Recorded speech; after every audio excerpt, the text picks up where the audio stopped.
Nuevamente, buenos días. Nuevamente, bienvenido de donde quiera que nos estés visitando. Vamos a pasar a continuación a la- al estudio de la palabra de Dios, al estudio de un tema que hemos venido analizando con alguna profundidad. Es el Espíritu Santo, el objeto de nuestro estudio, y no se puede enfatizar demasiado la necesidad que tenemos del Espíritu Santo. No podemos eh, decir suficientemente claro eh, lo importante que es que entendamos quién es, que entendamos de qué manera podemos tener más del Espíritu Santo, porque dependemos del Espíritu Santo en todo lo que tiene que ver con nuestra vida espiritual, ¿sí? Por lo tanto, bueno, pues vamos a tener este próximo tiempo, vamos a tratar de, de dejar a un lado todas las cosas que nos pudieran eh, distraer, todos los ruidos que no deseamos, etcétera, y tratemos de poner nuestra mente y nuestro corazón en lo que vamos a estar leyendo, porque vamos a leer mucho. Yo, la verdad, eh, creo que este tema en particular solamente el Espíritu Santo lo puede dar. O sea, yo puedo decir algo, pero si el Espíritu Santo no me ayuda a mí, te ayuda a ti y no hace que entiendas espiritualmente lo que se está hablando, pues va a ser, pues no va a tener mucho caso, pues no va a cumplirse el objetivo y queremos que se cumpla el objetivo. Vamos a estar leyendo, sobre todo, no exclusivamente, hay algún otro texto, pero vamos a estar leyendo de Juan capítulo 14, 15 y 16. ¿Por qué? Porque ahí están los textos más importantes cuando Jesucristo nos habla del Espíritu Santo. Ahí está casi todo lo que tenemos que saber y entender.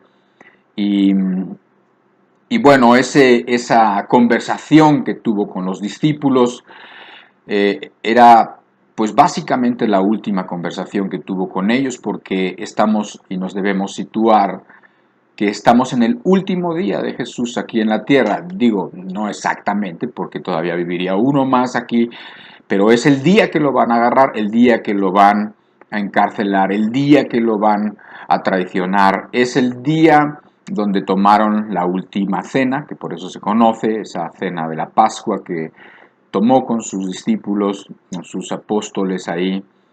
Y después, en todas esas conversaciones, en la cena, y después de la cena, y después cuando van hacia el monte de los olivos y todo eso, en esas conversaciones están comprendidas en Juan capítulo 14, 15 y 16, y ahí les habla mucho del Espíritu Santo. ¿Por qué? Porque les está diciendo básicamente que Él se tiene que ir, se va a ir, y que, bueno, de ahí surge el título de esta plática, justo en el primer texto que voy a leer, pero que no se quedarían solos. Evidentemente, el Señor Jesucristo sabía que en cuestión de nada los discípulos se iban a sentir como huérfanos. Esta plática la he titulado No os dejaré huérfanos, vendré a vosotros.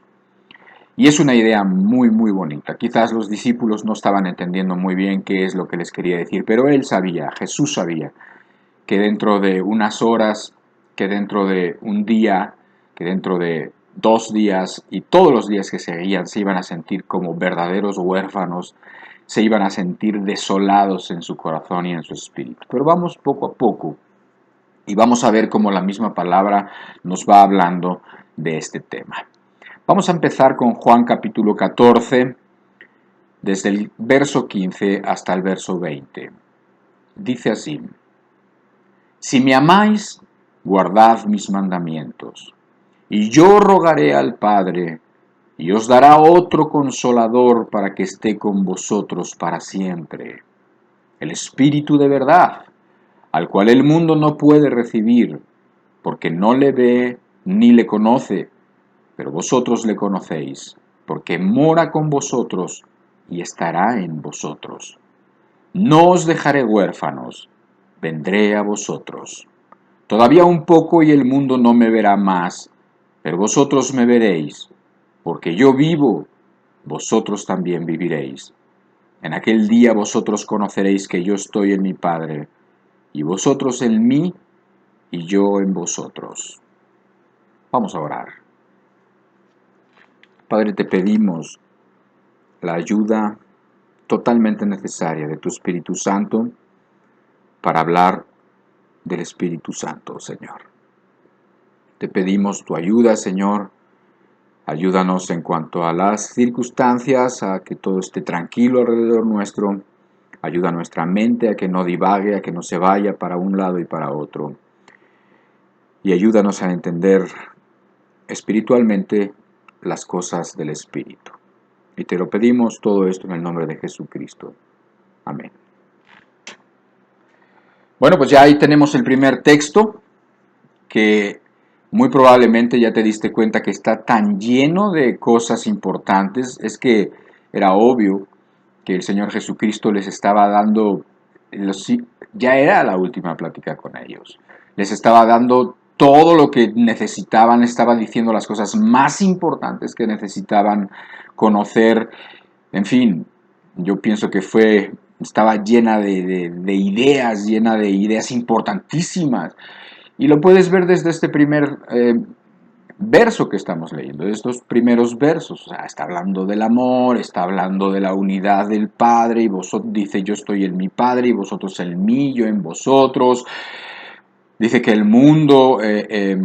dice que el mundo no puede recibir al Espíritu de verdad, porque es la verdad. O sea, y el mundo básicamente se basa en mentiras. Y el mundo no ama la verdad, porque la verdad siempre expone cosas que las personas y que la gente del mundo, cuando hablamos de la gente del mundo, es la gente egoísta que no quiere tener ni el dominio de Dios, ni quiere tener las leyes de Dios, ni la forma de pensar de Dios. Entonces, la verdad, pues obviamente no es algo que al mundo le interese. Y te das cuenta que, bueno, está lleno de cosas, un solo texto. Entonces no puedo pararme en cada cosa, porque si no, la reunión más o menos iba a durar 3 horas. Entonces no va a ser así. Y para eso hemos pedido ayuda a Dios, para que Dios sea el que explique todas esas cosas que son tan profundas y tan importantes, y que Dios mismo las pueda poner en el corazón, ¿no? Quizás aquí ya te das cuenta, en el verso 18 sale el título de nuestra plática: no os dejaré huérfanos, vendré a vosotros. Es muy probable, porque lo dijeron en muchas ocasiones, como que no entendían los discípulos exactamente qué les estaba diciendo, no entendían por qué les decía Jesús que se tenía que ir y que se iba al Padre, y que como quiera ellos conocían el camino. Y Tomás dice, pero pues, ¿qué camino? O sea, ¿cómo que conocemos el camino? No sabemos ni a dónde vas, ¿cómo vamos a conocer el camino? Y entonces Jesús les dice, yo soy el camino, la verdad y la vida. También todo eso está en estos capítulos. Son los capítulos de los capítulos más importantes. Si un día de veras quieres pasar un buen momento leyendo la palabra de Dios, llenándote de muchísimas cosas importantes, coge Juan capítulo 14, 15, 16. De hecho, puedes ir desde el 13 hasta el 17 para que sea todavía más completo, porque todavía estamos hablando de ese mismo rato, nos referimos, y está, bueno, lleno de cosas que solamente te van a hacer bien en tu alma. Si lo que tú necesitas es una palabra, yo te recomiendo que leas esto, ¿no? Obviamente los discípulos estaban desconcertados, obviamente ellos ya estaban entendiendo que algo grave iba a pasar, aunque no entendieran muy bien exactamente qué es lo que iba a pasar, pero ya Jesús había hecho muchas alusiones al respecto, y ellos estaban preocupados, estaban turbados, ellos estaban incluso tristes. ¿Por qué? Porque había estado con ellos durante mucho tiempo. Había estado con ellos durante 3 años y medio y había sido todo para ellos. Había sido su guía, había sido su camino, había sido su ayuda, los había sacado de 1000 problemas, les había contestado muchísimas interrogantes, y había estado siempre a su lado, y habían dependido de él, y ahora les estaba diciendo que se iba a ir. Y cómo realmente ellos todos, menos uno, por supuesto, estaban turbados porque estaban empezando a entender que se iba, pues el Señor Jesús les dice estas palabras: pero no os dejaré huérfanos, vendré a vosotros. Ahora, Juan 16, vamos a leer desde el verso 4, pero en la segunda parte del verso hasta el verso 7. Y dice: esto, o sea, el que me iba, el que me tenía que ir, el que tenía que dejarlos, no os lo dije al principio, porque yo estaba con vosotros. Pero ahora voy al que me envió. Y ninguno de vosotros me pregunta: ¿a dónde vas? Antes, porque os he dicho estas cosas, tristeza ha llenado vuestro corazón. Pero yo os digo la verdad. Os conviene que yo me vaya, porque si no me fuera, el Consolador no vendría a vosotros, mas si me fuere, os lo enviaré. Qué texto también. Nuevamente aquí el Señor Jesucristo lo ves tratando de consolar, digamos, a los atribulados discípulos, y entonces les está diciendo: mira, se han llenado de tristeza ahora que ya están entendiendo que sí, definitivamente me tengo que ir y me voy. Dice: pero yo os digo la verdad, os conviene que yo me vaya, porque si no me fuera, el Consolador no vendría a vosotros. Entonces aquí ves que, bueno, aparte de que el Consolador se refiere al Espíritu Santo, y que también hemos mencionado que es un término un poco limitado, porque la palabra en griego, paráclitos, significa más que solamente eso. Significa alguien que va a estar a tu lado y sí, que te va a consolar, pero también te va a dirigir y va a hacer muchas cosas a tu favor. Te va a defender, va a representarte, etcétera, etcétera. Entonces dice que nos conviene, les convenía que él se fuera. ¿Por qué? Porque lo que venía después iba a ser más satisfactorio todavía que tener a Jesús a su lado. Porque lo que venía después iba a ser más grande todavía, o iba a tener más capacidades que tener al lado a Jesucristo de forma humana, limitado a un cuerpo, ¿sí? A un cuerpo físico. Ahora también, para que entendamos por qué los discípulos se estaban poniendo muy nerviosos y se estaban poniendo tristes y se estaban turbando en su corazón, debemos entender el contexto. Tenemos que entender que el cristianismo, desde que nació, nunca fue bien recibido. Digo, cristianismo quiero decir, desde que Cristo nació no fue bien recibido. Desde que nació lo quisieron matar, lo quiso matar Herodes, ¿no? Todo el rato fue perseguido. Cuando estuvieron con los discípulos fue perseguido. Decían calumnias contra él, ponían palabras en su boca, lo querían agarrar en algo, lo querían despeñar, pero no había llegado en aquellos tiempos todavía su tiempo, su momento, y siempre estaban siendo perseguidos, porque la verdad había venido al mundo. Los hombres aman la mentira, porque la luz había venido al mundo, pero los hombres aman las tinieblas y se incomodan con la luz, y por lo tanto el contexto también era de persecución. Ellos se habían dado cuenta que Jesús estaba siendo siempre perseguido, siempre estaba haciendo el bien, pero la verdad exigía que a veces se pusiera en contra de los dirigentes y en contra de los malos, y entonces, resentidos de corazón, lo quisieron matar en muchas ocasiones, solamente que no había llegado su tiempo, hasta este tiempo que era el que Dios había establecido. Entonces, como a él lo habían perseguido, de la misma manera iban a perseguir a los discípulos, y eso era una inferencia lógica e inmediata. En Juan capítulo 15, verso 18 al 20, dice: si el mundo os aborrece, sabed que a mí me ha aborrecido antes que a vosotros. Si fuerais del mundo, el mundo amaría lo suyo. Pero porque no sois del mundo, antes yo os elegí del mundo, por eso el mundo os aborrece. Acordaos de las palabras que yo os he dicho. El siervo no es mayor que su señor. Si a mí me han perseguido, también a vosotros os perseguirán.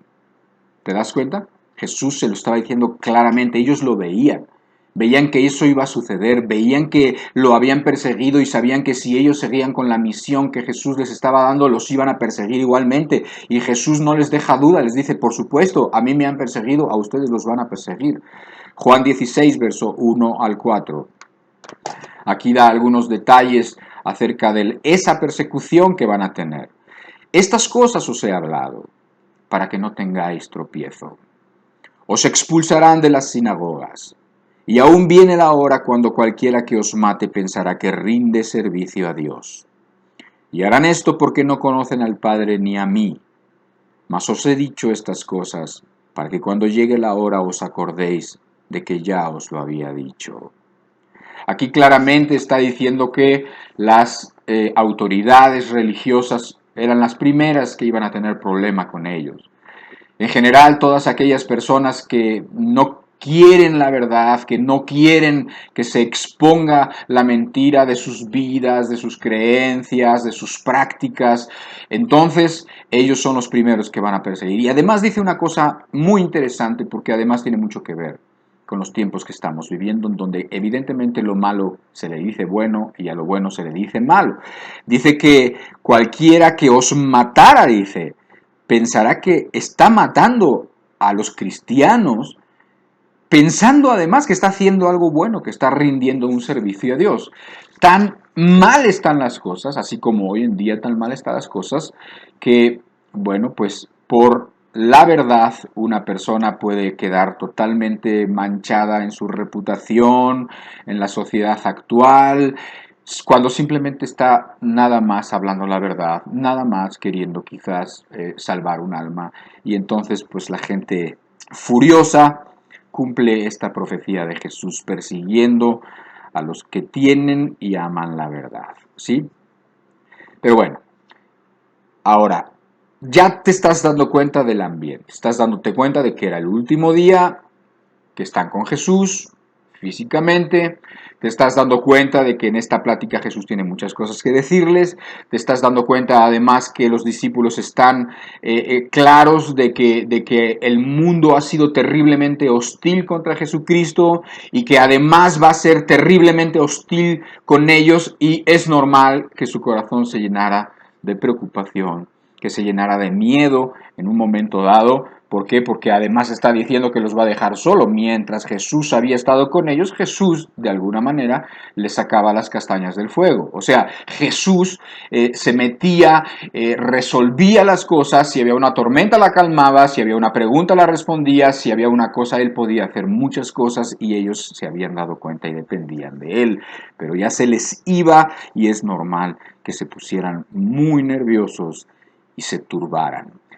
Después, aquí nosotros podemos ver también a Jesucristo diciéndoles, hablándole un poquito más del Espíritu, diciéndoles, mira, yo sé que no me entienden muy bien, pero este Espíritu, el Espíritu de la verdad, este Espíritu que soy yo mismo, ¿sí? Porque es otro Paráclitos, otro Consolador, o sea, como diciendo, yo soy uno, pero este es otro de la misma especie, digamos, otro igual que yo, ¿sí?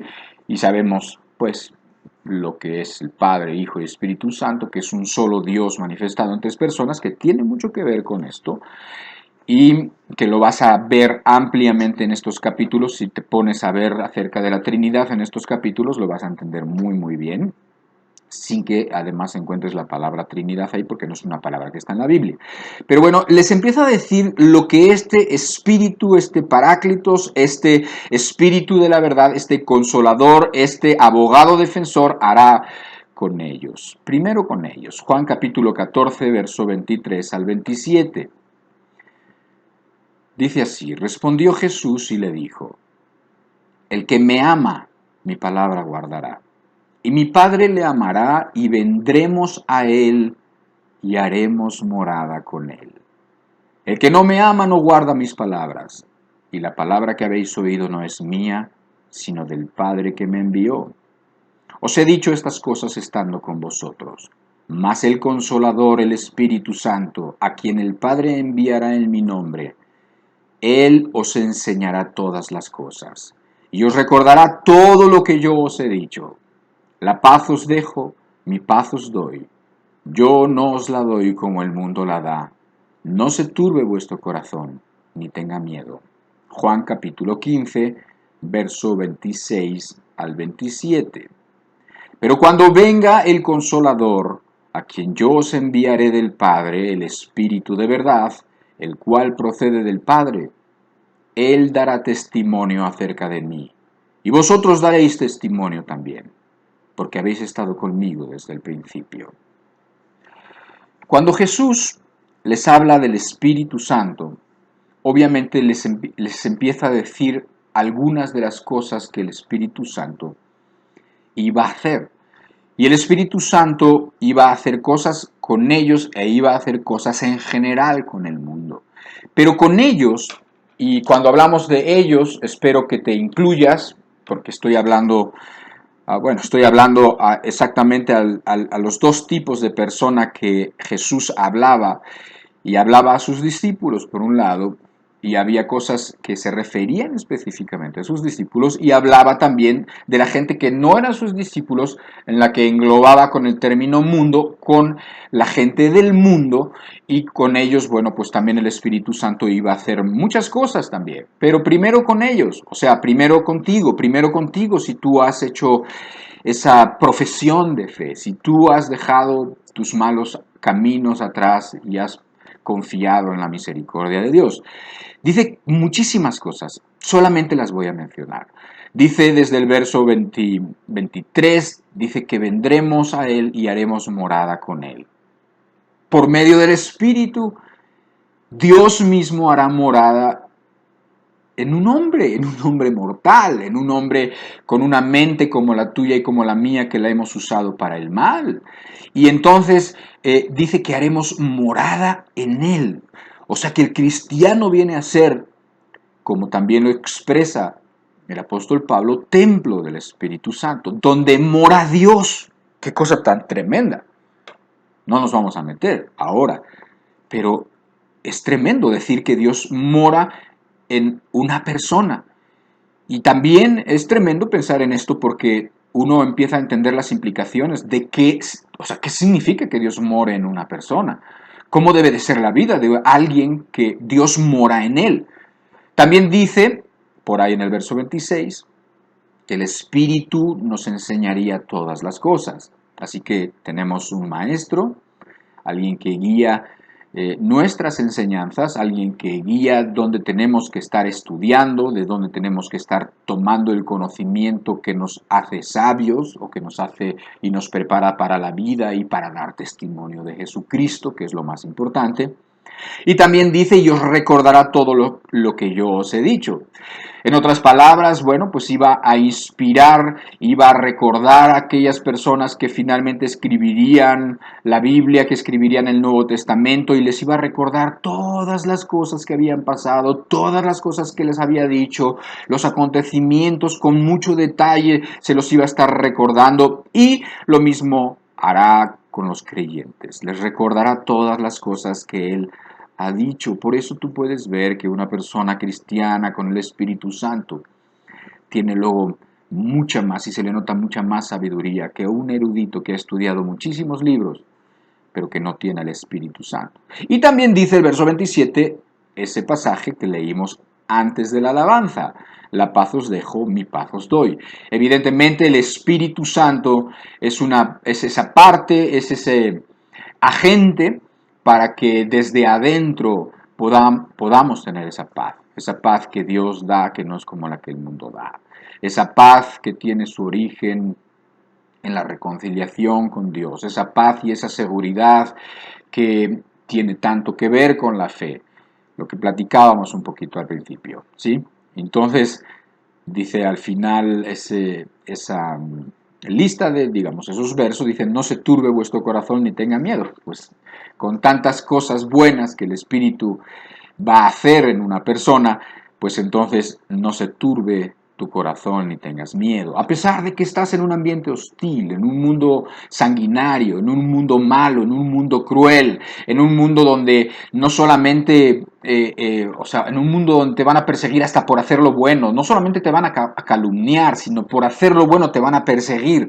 Entonces, en ese ambiente imposible, bueno, pues aquí viene quien puede hacer las cosas posibles y quien puede, en medio de ese ambiente tan turbulento, hacer que un alma esté en paz y tranquila. Todo esto. Y también dice después que, bueno, el Espíritu de verdad daría testimonio acerca de él, acerca de Cristo. Y esto es también muy interesante y bien también tiene mucho que ver con lo que ahora mismo voy a comentar, que es lo que el Espíritu haría con el mundo. Eso de dar testimonio es, una persona da testimonio en un tribunal, una persona da testimonio en un juzgado y entonces habla, es testigo, está siendo testigo, está testificando. Cuando el testimonio es correcto, cuando el testimonio se hace sin que nadie te esté forzando a hacerlo, cuando el testimonio es libre, cuando el testimonio es evidentemente de una persona honesta, el testimonio se considera como una prueba. Bueno, está dando pruebas porque es alguien que vio y entonces relata las cosas. Alguien que vio, alguien que estuvo ahí y entonces relata las cosas. No es lo mismo un comentario, un indicio, alguien que hizo algo, que dijo algo. Ah, pues a mí me dijeron, a mí me contaron que esto pasó así, así. Eso no es lo mismo que yo fui testigo. Yo fui testigo y eso se considera como una prueba. Entonces, bueno, de alguna manera, nosotros, cuando el Espíritu Santo viene a una persona, esa persona da pruebas verídicas, pruebas fehacientes, pruebas claras, concretas, reales de Cristo, de su existencia, de su palabra y de sus enseñanzas. Y efectivamente eso lo hace el Espíritu desde adentro, ¿sí? ¿Por qué? Porque el mismo Espíritu te da esas pruebas a ti, no tienes duda. Por eso dice ahí, Él dará testimonio acerca de mí, y después dice, y vosotros daréis testimonio también.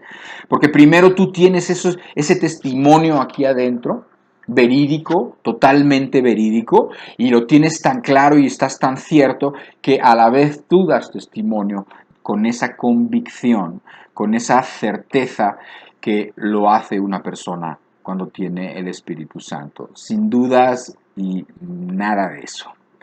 Ahora, el Espíritu también trabajaría con el mundo en general. Y lo dice en Juan capítulo 16, verso 8 al 11, y aquí hay una parte muy importante de nuestra plática. Dice en Juan capítulo 16, del 8 al 11, y cuando Él venga, obviamente está hablando del Espíritu Santo, dice, cuando Él venga, convencerá al mundo de pecado, de justicia y de juicio. De pecado por cuanto no creen en mí, de justicia por cuanto voy al Padre y no me veréis más, y de juicio por cuanto el príncipe de este mundo ha sido ya juzgado. Este pasaje también tiene muchas cosas. De hecho, es un pasaje que en general lo hemos entendido un poco a medias. Por las circunstancias, se ha dado énfasis a que cuando el Espíritu venga convencería al mundo de pecado. Sí decimos, y convencería al mundo de justicia y de juicio, pero quizás se ha entendido más claramente lo que significa que el mundo, que las personas, que los impíos, que los pecadores, que las personas, las que tenemos en casa, las que tenemos en el trabajo, sean convencidas de pecado. Sin embargo, vamos a pararnos un poquito aquí, porque aquí dice que esto es para el mundo, dice, cuando Él venga convencerá al mundo, lo convencerá al mundo de pecado, de justicia y de juicio. Está haciendo como una pequeña diferencia. Esto es para vosotros, ¿no? El Espíritu les enseñará todas las cosas, el Espíritu les recordará todo lo que les he dicho, el Espíritu los guiará a toda la verdad, el Espíritu los llenará de paz, etc. Pero con el mundo dice que los va a convencer de pecado, de justicia y de juicio. Y lo vamos a entender muy bien con la ayuda de Dios.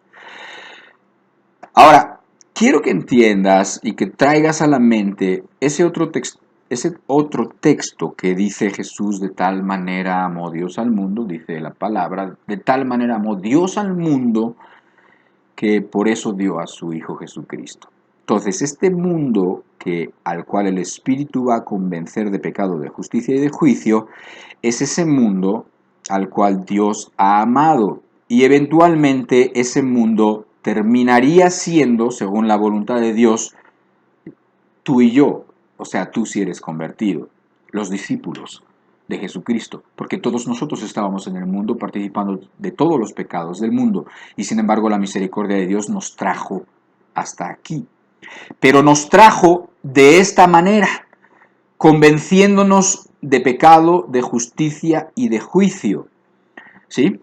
Y entonces eso lo hace desde que vino el Espíritu Santo y lo sigue haciendo hasta el día de hoy y lo hará hasta el día que Jesucristo venga nuevamente a por su pueblo y donde ya todo se acabe. ¿Sí? Ahora, vamos a ver. La palabra más importante que tenemos que considerar para entender bien este texto es la palabra convencerá al mundo. O sea, convencerá, convencer. La palabra convencer es una buena palabra, pero no dice todo el significado de lo que quiere decir la palabra griega. La palabra griega es la palabra elenco, así se llama, elenco. Se escribe, bueno, con ese alfabeto griego, pero finalmente si se lee, se leería algo así como elenco, o elencho, pero elenco. Ok, entonces, esa palabra también se ha traducido como redarguir, pero redarguir es una palabra todavía más complicada para nosotros. La palabra redarguir, a pesar de que podemos intuitivamente entender qué significa, no es una palabra que usemos mucho en nuestro vocabulario.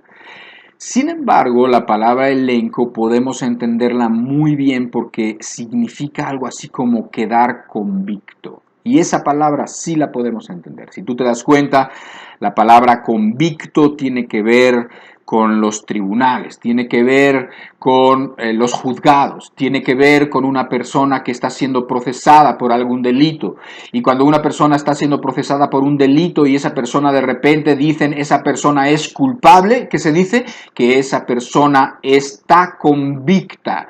Esa persona está convicta de tales y de tales delitos. Es una palabra que se usa en el lenguaje, digamos, legal o penal y tiene que ver cuando una persona no solamente ha sido declarada como un presunto culpable, sino que ha sido demostrada como culpable, definitivamente culpable. Una persona se queda así fría cuando un juez da con el martillo y da la sentencia y dice culpable y entonces la persona queda convicta, ¿sí? Independientemente de que la persona haya o no haya pues confesado esos delitos, ¿sí? Entonces, no solamente es una persona procesada, no solamente es una persona acusada, es una persona convicta. Si tú escuchas la palabra, ay, mira, es que fulano es un exconvicto, dicen, es un exconvicto. ¿Qué te viene a la mente? Bueno, probablemente venga a la mente que es una persona que ha estado en la cárcel. ¿Por qué? Porque estuvo cumpliendo con unos delitos que cometió y bueno, ya salió. Por eso es un ex convicto. Entonces, es muy importante que nosotros traigamos esa idea a nuestra mente. ¿Por qué? Porque yo no sé si tú has tenido esa oportunidad en la vida que probablemente puede haber sido mala, pero también puede haber sido buena en otro sentido, porque el veredicto puede ser también inocente, ¿verdad? Entonces, pero de todos modos la persona en ese momento, todo eso que siente es mucho más fuerte que simplemente una convicción. No, está convicto. Es algo que es más fuerte que eso. Es cuando si una persona recibe una sentencia y si le dicen que por lo que hizo ahora va a tener 20 años de cárcel, esa persona se queda fría. Esa persona se queda sin saber qué decir, sin saber, no sabe qué siente, no sabe si está vivo, no sabe si está pensando, no sabe si está dormido, no sabe si está en una pesadilla, no sabe. Esa persona puede incluso llegar a desmayarse, esa persona no le puedes estar a su lado y no puede, no siente, porque esa persona está solamente con una cosa, está convicto, su vida se acaba de trastornar de una forma irremediable. ¿Me entiendes? Entonces la palabra es muy fuerte y cuando entendemos nosotros esa palabra en el ámbito espiritual, es algo que nosotros no podemos provocar. Es algo que el Espíritu solamente puede provocar. Por lo tanto, yo no lo puedo provocar, ni ningún predicador lo puede provocar, ni ninguna persona lo puede provocar por más que grite, por más ruido que haga, por más emoción que le metan. no se puede provocar la realidad de esta palabra elenco en el corazón de una persona porque solamente el Espíritu lo puede hacer, y esa convicción, certeza, ese quedar convicto de una verdad que te afecta, eso lo provoca solamente el Espíritu Santo. Es el efecto que produce, por ejemplo, una noticia devastadora en un momento que no la estás esperando. Es cuando tú, no esperando, regresas del trabajo. Cuando tú, no esperando ninguna noticia, regresas de la compra como si nada. Y entonces te informan con unas caras largas, con corazones apesadumbrados, que tu hija, que tu mamá, que tuvo un accidente y que no se pudo hacer nada, que murieron. Y todo tu mundo se transforma en ese momento, se transforma, todo tu mundo se desploma, tu corazón se derrumba literalmente, aún el estómago físicamente sientes que todo te caes, sientes que no tienes fuerza, sientes que se te va la sangre de los miembros y estás y no puedes escapar de esa certeza, de esa realidad. Bueno, eso un poco dice más o menos la sensación del estar convicto por el Espíritu Santo, ¿sí? Del estar convicto. El Espíritu trae la realidad de lo espiritual a un mundo en donde no la vemos. Y este es un punto que yo he querido enfatizar mucho. Nosotros vivimos en un mundo en donde no se ve lo espiritual, lo que se ve realmente es lo material, lo que se ve, lo que está aquí, lo que se puede palpar. Por eso necesitamos al Espíritu para que nos traiga la realidad espiritual. ¿Sí? Entonces, esta realidad, esta convicción, este quedar convicto que viene también por el trabajo de la misma palabra de Dios, la cual dice que es viva y eficaz y que es más cortante que una espada de dos filos y que te deja al descubierto las intenciones de tu corazón, que deja al descubierto por qué hiciste las cosas, que deja al descubierto todo lo que está ahí podrido adentro, deja al descubierto los pensamientos, todo eso provocado por la palabra de Dios más la acción del Espíritu, eso deja a la persona convicta, al mundo lo convencerá. Y lo convencerá de tres cosas: de pecado, de justicia y de juicio. Cuando la persona queda convencida de pecado, ahí mismo te lo explica. Ahí mismo te dice: por cuanto no han creído en el Hijo de Dios. La persona convencida, convicta de pecado, es esa persona que ha quedado totalmente atravesada por la palabra y entonces están delante de él, delante como pruebas irrefutables, todas las maldades que hizo, todas las maldades que pensó, todas las cosas, pero créeme una cosa, hay una que es superior a todas las demás y es peor, que es no haber creído en Jesucristo, ¿sí? Una persona puede dejar el adulterio, una persona puede dejar las mentiras, una persona puede dejar cualquier tipo de vicio, pero si esa persona no se arrepiente de no haber creído en el Señor Jesucristo, de no haber apreciado el regalo de Dios, de no haberse humillado ante Jesús, si no creíste en el Señor Jesucristo, da igual los pecados que dejes, da igual, ese es el peor, ¿sí? Una persona puede mejorar, entre comillas, su vida si entonces ordena sus caminos, si deja el adulterio, si deja los vicios, si puede ordenar su vida, pero va a ser una vida un poco más ordenada a los ojos de los hombres, que también se va a ir al infierno. ¿Por qué? Porque no ha creído en el Hijo de Dios. Entonces ahí está, digamos, representado el pecado peor de todos, que es no creer en el Hijo de Dios. No importa todas las cosas que tú quieras dejar, no importa todas las cosas que quieras arreglar.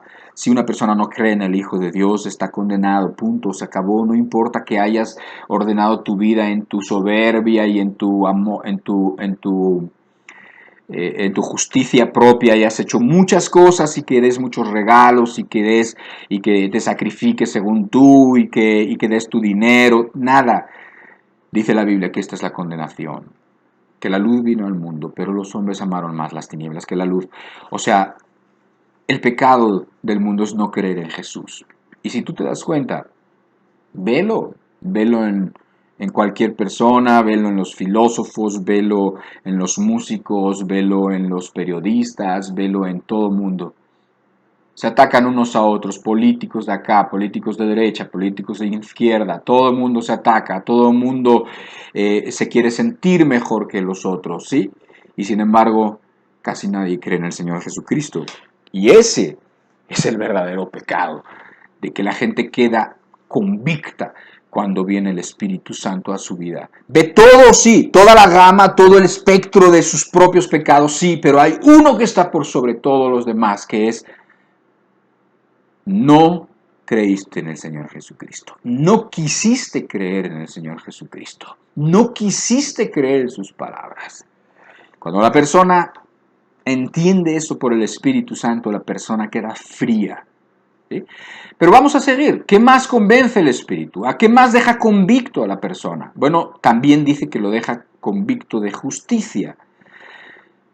Entonces, y lo dice en ese orden además, y dice: es porque yo me iré o porque yo me voy con mi Padre. Específicamente, exactamente dice así. Dice, de justicia, verso 10, por cuanto voy al Padre y no me veréis más.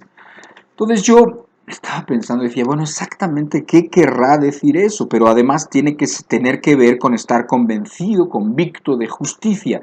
Entonces, bueno, pues ya entendiendo un poquito más, poniendo un poquito más de esfuerzo en los pensamientos, es sencillo de entender. O sea, está relacionando que una persona es convencida de justicia cuando el Hijo, porque el Hijo de Dios, porque Jesucristo se va y ya no me veréis más, porque ya me fui con el Padre.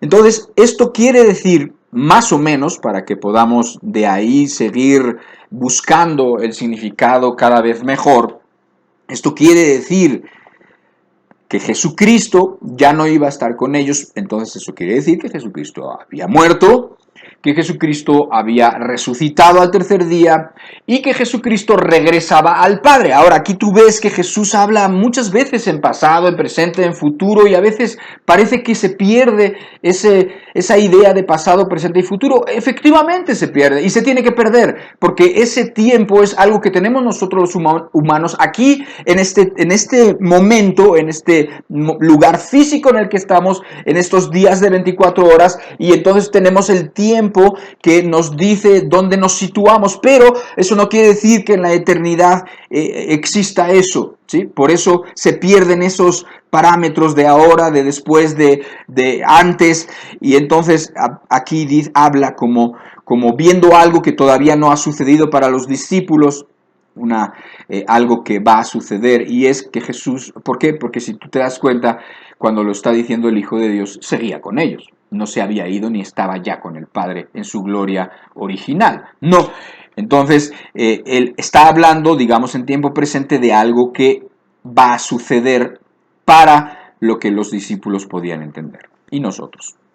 Entonces, Jesús muere, Jesús resucita y Jesús va al cielo. Y es presentado, dice la Biblia, como una ofrenda por nuestros pecados. Es consumado absolutamente todo este plan y este sacrificio y este plan para la redención de los hombres. Y entonces, ahí entendemos que la persona ya no tiene dudas. La persona que es convencida por el Espíritu Santo de justicia es una persona que ya no tiene ninguna duda, que sabe que nadie puede entrar al cielo si no es por Jesucristo, que no hay obra que una persona pueda hacer para que uno pueda estar reconciliado con Dios y pueda tener una eternidad con Dios y pueda morar con Dios como siendo de la misma familia y pueda vivir para siempre y gozar además de esa gloria de Dios para siempre. Sabe que no lo puede hacer de ninguna otra manera más que por Jesucristo, porque Jesucristo ha sido presentado como la ofrenda por todos nosotros, ¿sí? Una persona convicta por el Espíritu Santo de justicia no alberga una sola duda y produce también ese efecto en un sentido que te deja sin fuerzas, como hablábamos hace rato con la convicción de pecado, pero ahora por la otra manera. Es como algo que te sobrecoge, es como algo que tampoco lo puedes evitar, es como algo que está ahí adentro y que te deja también así como desmayado. Te pongo un ejemplo. Hace un par de años más o menos, en algunos conflictos políticos que tienen en Estados Unidos. Hubo un muchacho joven, porque creo que tenía 18 años apenas, era muy jovencito, que bueno, en esos conflictos, una turba de gente que estaba quemando casas, quemando negocios, haciendo vandalismo, y eran muchos, bueno, pues tuvo conflicto con esa gente, pero este muchacho venía armado, estaba armado porque las cosas estaban realmente peligrosas. Y entonces este muchacho pues no se metió con ellos, simplemente más bien la turba se metió con él y este muchacho pues dijo, cuidado, ¿no? O sea, como diciendo, yo tengo un arma, o sea, no me voy a dejar golpear o matar tan fácilmente, y entonces lo empezaron a perseguir y así, lo persiguieron, le dieron con una tabla, lo tiraron al piso, este no perdió su arma, lo tiraron al piso, se le acercaron varios, lo estaban queriendo patear, se estaban acercando, uno de ellos con una pistola también, y entonces este muchacho se defendió y en su defensa mató a 2 personas y a uno le dio un tiro en el brazo. Entonces se hizo un escándalo político, un problema político, se politizó, que si las armas sí, que si las armas no, que si eso era un asesinato, que si no era un asesinato de primer grado, que si había salido a matar personas, pero no es cierto, las evidencias decían que no había salido a matar personas, etc. Duró el juicio mucho, fue muy público, fue muy político, y tú ves al muchacho y tú lo ves en el juicio. Y era una angustia, ¿por qué? Porque lo querían básicamente, lo que quería el acusador, pues lo que quería el que estaba, el Ministerio Público, lo que quería era que o quedara para siempre en la cárcel o lo mataran, o sea, pena de muerte, por haber matado a 2 personas. Ajá. Entonces, bueno, obviamente que el juicio, sacaron todas las pruebas, se vieron un montón de videos, duró semanas, meses el juicio, y era una tensión para el muchacho, un joven, una tensión increíble, ¿no? O sea, ¿por qué? Porque lo querían muerto una parte, otra parte decía no, que era inocente, que había sido defensa, etcétera, etcétera, defensa propia, etcétera, etcétera. ¿Qué pasó? En el día del juicio, en el día donde se iba a dar el veredicto, él había sido convencido, o sea, él había sido acusado de varios delitos, vamos a poner de 10 delitos, ¿no? Y entonces empezó el juez a decir, con respecto a este delito, imagínate el muchacho, con respecto a este delito,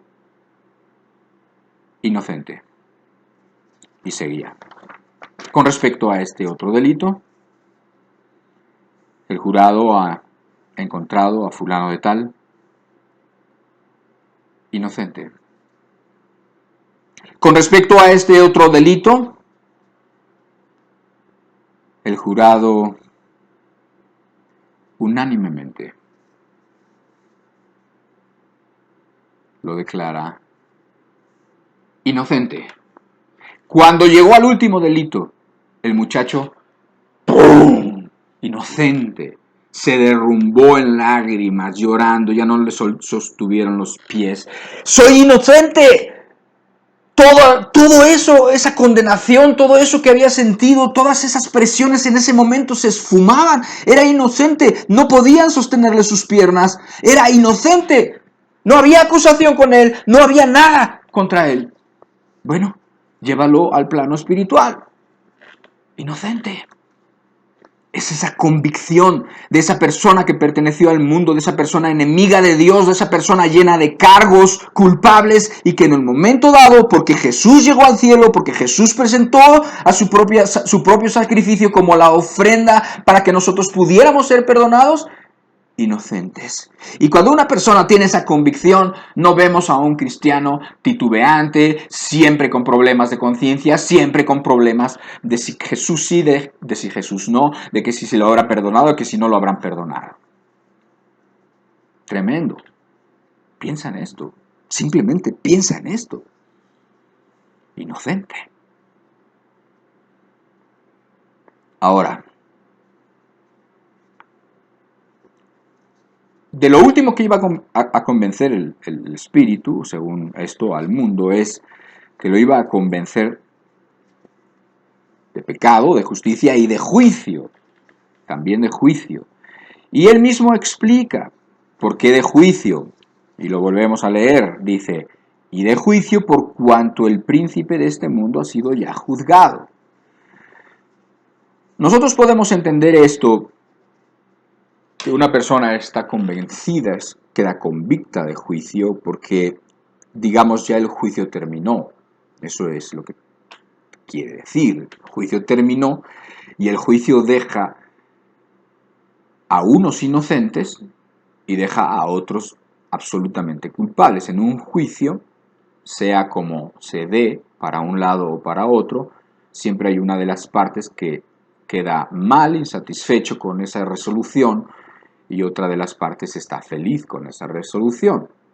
En el caso en el que los pecadores pueden ser perdonados y que quedan convencidos de justicia por el sacrificio de Cristo, no por mérito alguno, ni mucho menos, sino por Jesucristo, y porque Jesucristo se presenta al Padre como la única ofrenda aceptable, entonces en ese juicio queda una parte que queda mal, que son los que te habían querido y los que nos habían querido condenar y dejar condenados para siempre.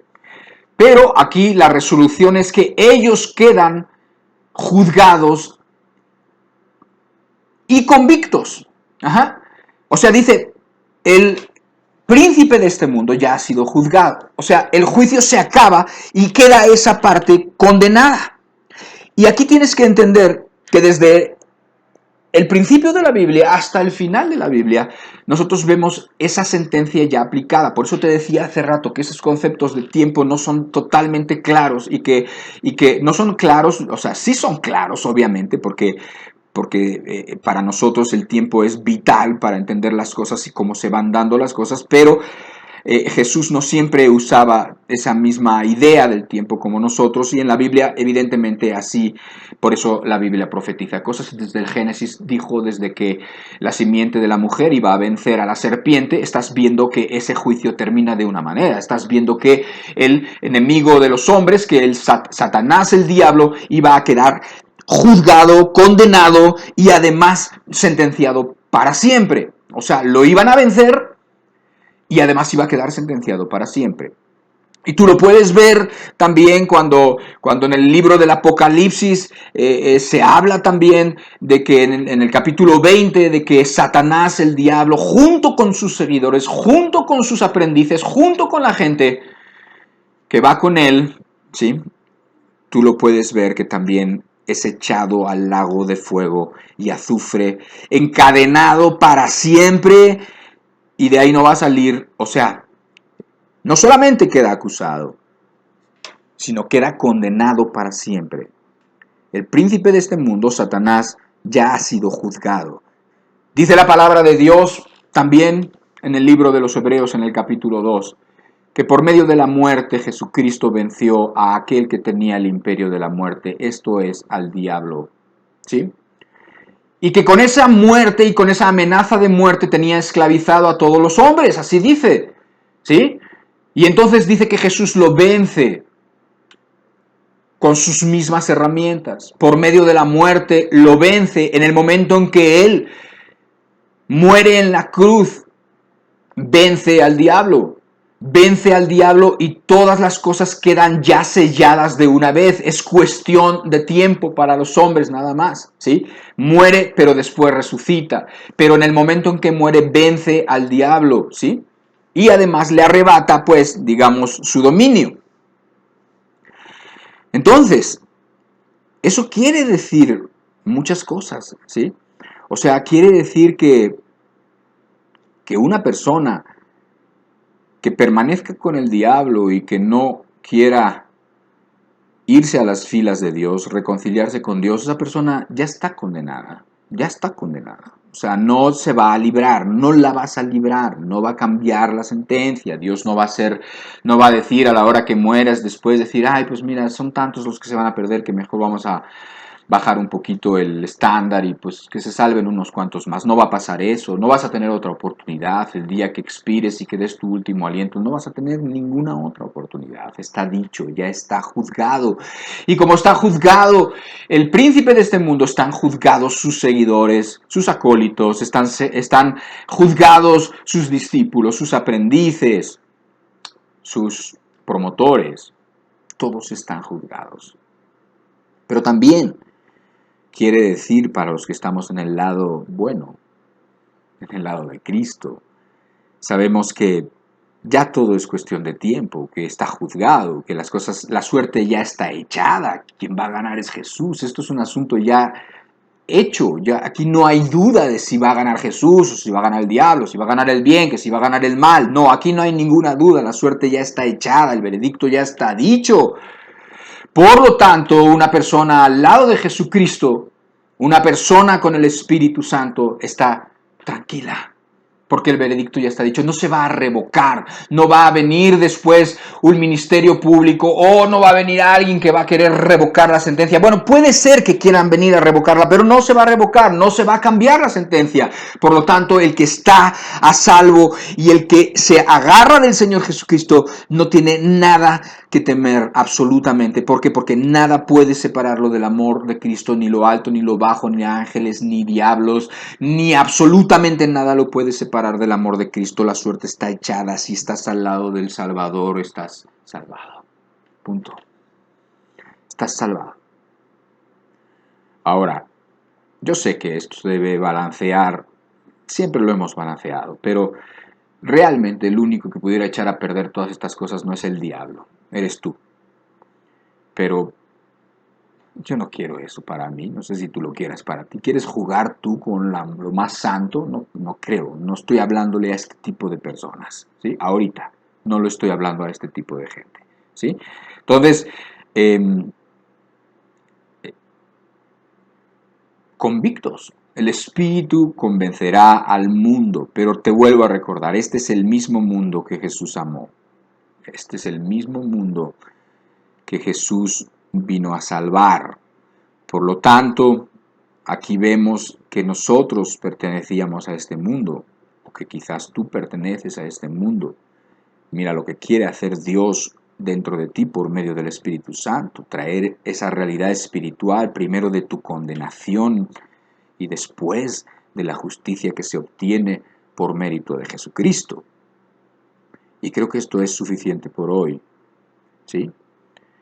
De tal manera amó Dios al mundo, para salvarlos, por eso mandó para salvar al pecador, pero también para condenar al que no quiera creer en el Hijo de Dios, y para preservar a los suyos, a nosotros, a los que creemos, a los que queremos hacer su voluntad.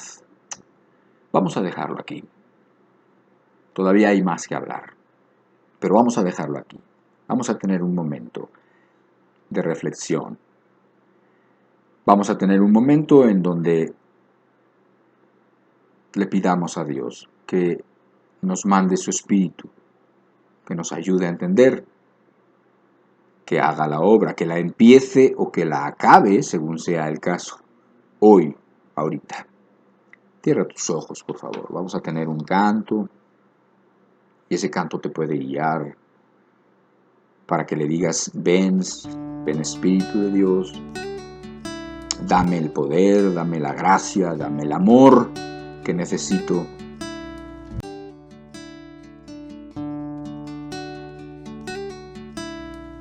Ven, sopla sobre mí,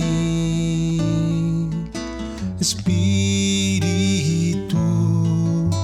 de Dios. Ven, sopla sobre mí, Espíritu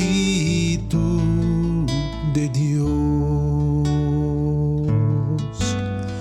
Ven, sopla sobre mí, Espíritu de Dios. Ven, sopla sobre mí, Espíritu de Dios. Dame de Cristo el poder, de Cristo la virtud, de Cristo el amor. Dame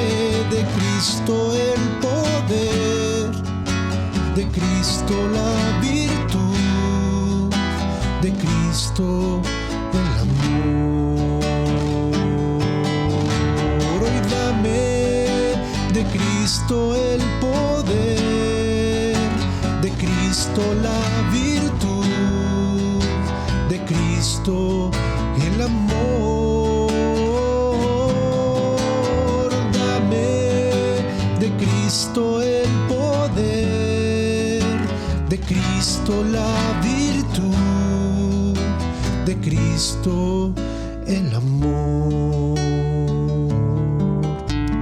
Dame de Cristo el poder, de Cristo la virtud, de Cristo el amor. Hoy dame de Cristo el poder, de Cristo la virtud, de Cristo el amor. Dame de Cristo el poder, de Cristo la virtud, de Cristo el amor. Hoy dame de Cristo el poder, de Cristo la virtud, de Cristo el amor.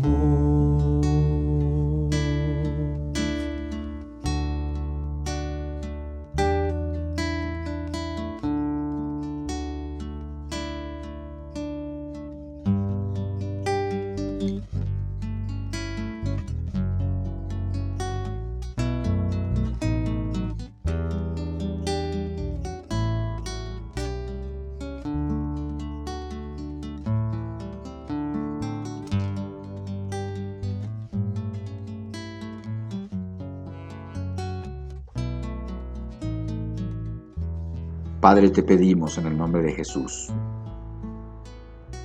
te pedimos que hagas real lo espiritual en estos momentos, Señor.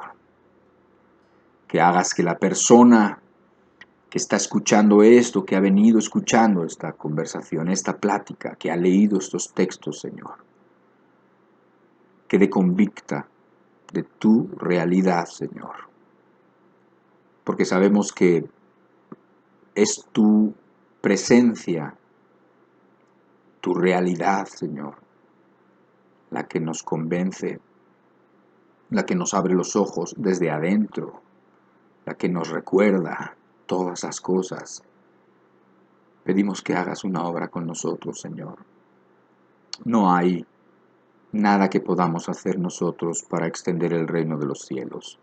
Nada que podamos hacer nosotros para que una persona se arrepienta.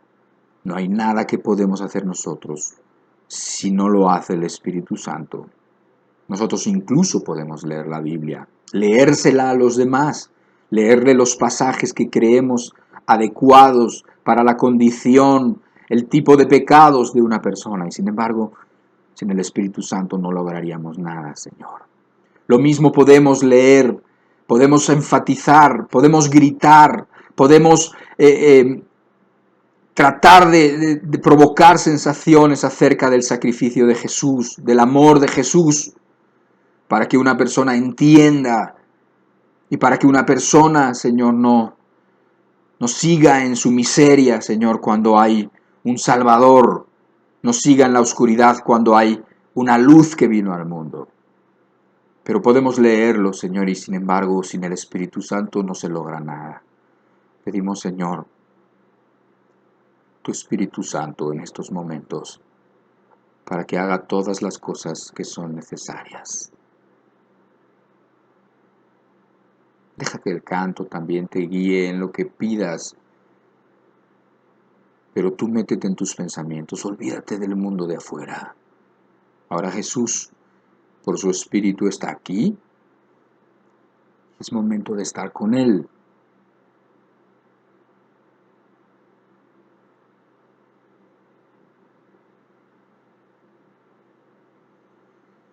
Padre, te pedimos, Señor, que tú hagas una obra completa del Espíritu en cada uno de los corazones que estamos aquí, Señor. que nos des, que provoques en nosotros, Señor, todo lo que el Espíritu Santo provocó en los primeros discípulos, Señor. Que provoques en nosotros la vida espiritual que tú quieres, para que podamos ser testigos tuyos, Señor, para que te podamos representar, para que te podamos glorificar y también para que muchos se puedan salvar. Y te lo pedimos todo esto, juntos, unánimes, en el nombre del Señor Jesucristo. Amén. Pues con mucha reverencia, con mucha quizás introspección, meditación, retirémonos de esta reunión, disfrutemos el domingo, estemos con la familia, tengamos un tiempo para recordar después en la tarde estas cosas, que puedas disfrutar este día de reposo, en donde Dios es el que quiere estar contigo y con tu familia. Cuídate mucho, Dios te bendiga mucho. Nos vemos aquí la próxima semana, si Dios quiere, o la próxima, no estoy seguro ahora, pero que Dios te bendiga mucho y nos seguimos viendo por aquí. Buenos días.